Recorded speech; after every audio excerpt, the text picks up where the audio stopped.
Salut, c'est Marc. Dans cette vidéo, on va regarder comment faire un petit effet d'arrière-plan sur WordPress pour pouvoir un petit peu animer vos pages. Donc, on va tout de suite sur mon écran et c'est parti.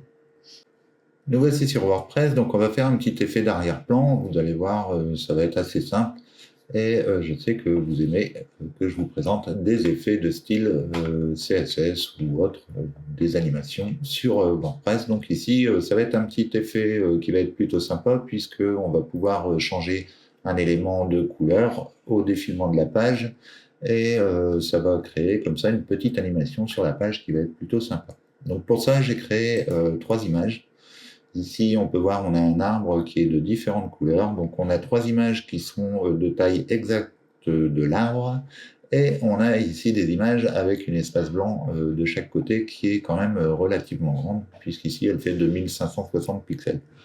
Donc, ça sera utile d'avoir des images avec beaucoup d'espace sur les côtés pour faire cette animation. Si vous utilisez par exemple dans une colonne, ça vous permettra comme ça d'avoir l'arbre enfin le dessin que vous aurez choisi, qui s'affiche correctement sur la page. Donc, prévoyez du blanc sur le côté de votre image. Ceci étant dit, je vous mettrai les fichiers en dessous, puisque c'est une image libre de droit. Donc, je vous mettrai un fichier pour pouvoir télécharger ces images si vous voulez essayer sur WordPress. On va donc commencer notre mise en page. Je vais aller sur une page. Ici, je vais ajouter une page. Et pour ça, on va donc créer un arrière-plan sur un groupe. Alors, pourquoi je n'utilise pas les bannières? Parce qu'on n'aura pas le même rendu avec une bannière. Ici, on va pouvoir gérer vraiment la taille de l'image qui sera derrière en se servant des groupes et en mettant simplement un petit peu de CSS pour dire qu'on utilise la position fixe sur ces arrière-plans. Donc pour ça, on va créer un groupe. Et ce groupe, on va le prendre en un seul élément. Ce groupe, je vais le sélectionner et on va donc pouvoir lui attribuer une image d'arrière-plan. Pour ça, on va ici dans le style, sur le côté ici. On va cliquer sur ajouter une image d'arrière-plan et on va ouvrir la médiathèque. Moi, j'ai déjà téléchargé les images, donc si vous ne les avez pas encore téléchargées, vous cliquez ici sur téléverser les fichiers. Je vais sélectionner mon premier arbre ici avec de l'espace blanc. On a une première dimension ici qui nous indique qu'on est au centre de notre image. Et ici, on a la position 0 qui représente le haut. Nous, on va le passer tout en bas plutôt. Et ici, on va rester en 50%. Et une fois que c'est fait, donc on a notre image qui est ici. Je vais sélectionner le style. On va aller au niveau de la hauteur minimum. Et ici, dans la hauteur minimum, on va prendre à peu près le double de la taille de l'image. Donc ici, je vais mettre 500 pixels. Ce qui me permet d'avoir l'image qui s'applique complètement sans qu'elle prenne toute la hauteur de l'écran. On n'est pas comme ça obligé d'avoir une hauteur complète pour avoir le style que je vais vous présenter ici. Une fois qu'on a fait ça, on va descendre, on va aller au niveau de l'engrenage ici pour les réglages et on va aller sur l'onglet Avancé. On descend et au niveau de la classe ici, on va indiquer Fixed. Donc après, vous lui donnez le nom que vous voulez. C'est simplement pour que tous les éléments ont le même nom. Donc c'est dans la classe, dans l'élément avancé, vous indiquez un nom de classe. Et une fois que c'est fait, on va donc pouvoir dupliquer cet élément pour mettre les 3 images. Donc vous pouvez cliquer sur CTRL SHIFT et D et vous allez dupliquer l'image. Donc ici, on peut voir que j'ai 3 groupes qui ont été créés. Je vais sélectionner le deuxième, je vais aller sur le style, ici, et je vais donc sélectionner une autre image. Je vais ouvrir la médiathèque, je vais choisir l'élément rose, et ici, je vais choisir l'élément orange. On a donc nos 3 images, c'est super, on va enregistrer le tout, et maintenant, ce qu'on va faire, on va ajouter un petit peu de style pour que chaque arbre soit fixe. Mais avant, on va supprimer les petits espaces qui sont ici. Donc pour ça, on va sur l'élément ici. On peut aller sur le groupe qui est ici au milieu. Et quand vous cliquez sur le style, donc le bouton de style qui est ici, vous pouvez ici cliquer simplement sur marge externe et vous allez supprimer comme ça les marges. Donc on voit ici qu'il y a également une marge externe. On va le faire pour les 3 éléments. On va ici, on clique, on va ici et on fait la même chose ici. On enregistre et donc on va aller au niveau du style. On va aller dans Apparence, Éditeur. Ici, on clique sur Style. On clique sur la page. On va sur le cercle blanc et noir. On va ensuite sur CSS additionnel. Et ici, on va donc indiquer notre classe que l'on a créée auparavant en mettant d'abord un point. On marque le nom de la classe. On ouvre les accolades. Et on va marquer ici background.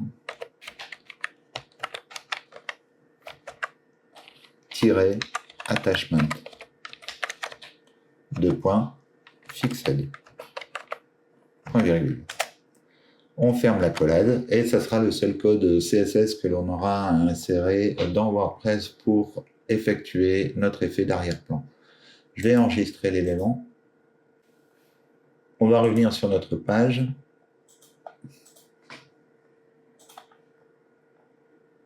Prévisualiser. Et voilà ce que ça donne pour le moment. Donc, on va voir qu'on a des petits problèmes. C'est simplement parce qu'on n'a pas remis la taille de l'image à la bonne taille. Donc, on va aller sur Modifier la page. On va faire la vue en liste ici. Je vais sélectionner le premier groupe ici. Et je vais aller ici dans le style. À cet endroit, je vais choisir Contenir. Et puis, comme ça, on a une image qui va être à la bonne taille.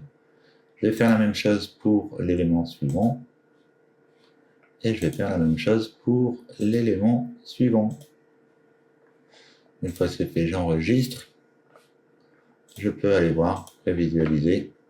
On a donc notre image qui va s'appliquer correctement maintenant, qui est bien en plein écran. Et on voit qu'on a toujours l'image qui est coupée. Alors maintenant, on va simplement aller ici et vérifier. On voit ici qu'on est à 50-50. Moi, j'avais dit qu'il fallait le mettre en bas, ici à 100. Donc on va le mettre à 100, ici on va le mettre à 50, et on va faire la même chose pour les autres, vérifier que c'est bien positionné. On peut voir ici qu'on est à 50, et ici à 100, et le troisième qui est ici, on va le prendre, on va le mettre à 50, et on va le mettre à 100. Donc ça dépend où vous voulez placer l'élément dans votre page. Ici, je vais enregistrer et maintenant on a bien l'image qui s'affiche correctement. On n'a plus le haut de l'arbre qui est coupé. Quand on rafraîchit la page, c'est quand même beaucoup mieux. Donc maintenant, quand je vais vouloir scroller, je vais avoir cet effet qui va être créé. Après, donc, il est possible de placer, alors si ça vous énerve d'avoir un fond comme ça, vous allez ici dans Apparence, Éditeur, vous cliquez ici, on va sur le style et on a ici les couleurs. Donc dans l'arrière-plan, ici, on peut sélectionner blanc et enregistrer. Ça sera plus sympa pour voir la suite. Donc ici, quand je vais rafraîchir, on a un fond blanc et donc c'est plus sympa pour la suite.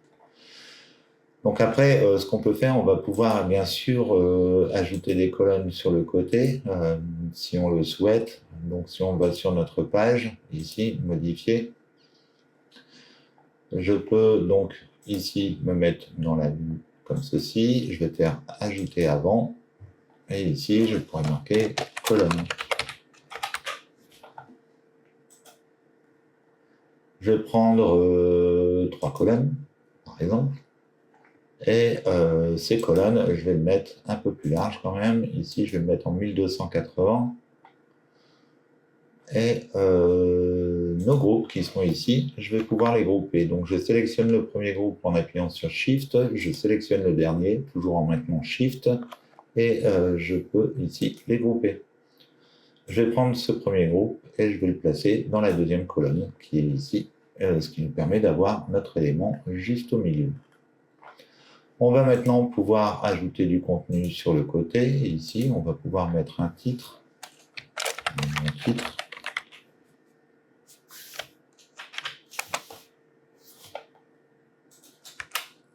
On va pouvoir mettre du texte.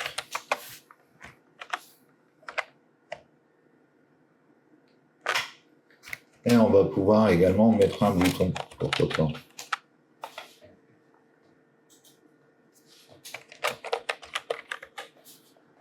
Ensuite, ce qu'on peut faire, on va regrouper ces différents éléments ici. Je vais les regrouper et je vais simplement les dupliquer en appuyant sur CTRL-SHIFT-D. Je vais pouvoir ici ajouter des éléments. Je vais encore en faire un, dupliquer. Je vais prendre le dernier groupe ici et je vais le déplacer dans l'autre colonne. Et ici, je vais sélectionner mon élément et je vais faire CTRL-SHIFT-D pour également dupliquer. Donc maintenant, je peux... ce qu'il va falloir faire, c'est modifier la largeur de la colonne du milieu pour dire qu'on voit tout l'arbre. Donc ici, je vais me mettre en pourcentage et je vais mettre 50%. J'enregistre. On va aller voir. Et voilà ce que ça donne. Donc c'est plutôt sympa, ça permet d'avoir un petit effet comme ça au niveau de l'image. Donc après, ce qu'on peut faire, c'est également supprimer une colonne si on le souhaite, mais il faudra faire quelques petites modifications. Donc ce que je vais faire, je vais prendre les 3 éléments qui sont là.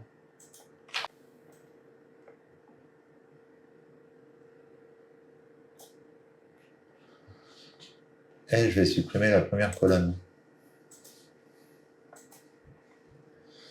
Donc ici, on peut voir que notre image est coupée en deux. Donc on pourrait très bien la recentrer en sélectionnant notre image ici. Et ici, on va pouvoir donc bouger le curseur pour pouvoir bouger l'élément.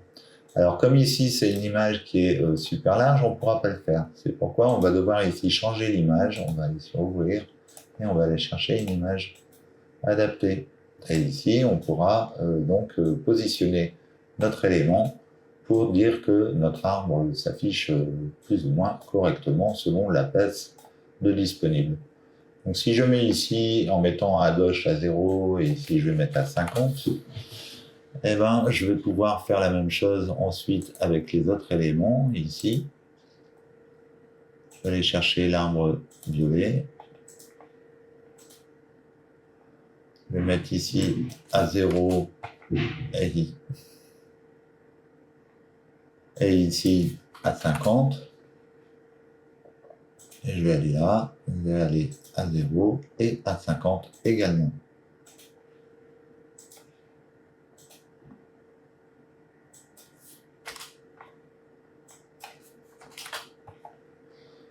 J'enregistre, le rafraîchis. Et là, on peut voir que j'aurais pas dû le mettre à 50, j'aurais peut-être dû le mettre un peu moins haut. Mais bon, vous avez compris l'idée. Hein. Après, c'est juste à régler au niveau du bouton. Donc ici, on va quand même le mettre à 50, mais je suis un peu sceptique. Je vais mettre que la dernière pour voir. On voit que, donc en fait, il faut mettre 25. Enregistrer. 25.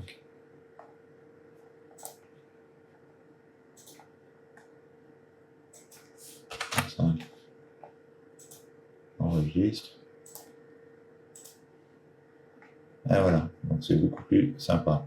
Donc ça nous permet comme ça de mettre l'image où on souhaite. Voilà, j'espère que cette vidéo vous aura plu. Si vous avez aimé, n'hésitez pas à liker, à commenter, à partager. Et n'hésitez pas à aller en description pour retrouver l'ensemble de mes services et également le blog WPIBoo pour apprendre à utiliser WordPress. Je vous remercie d'avoir suivi cette vidéo, je vous souhaite une bonne journée et je vous dis à bientôt pour une prochaine vidéo. Ciao, ciao.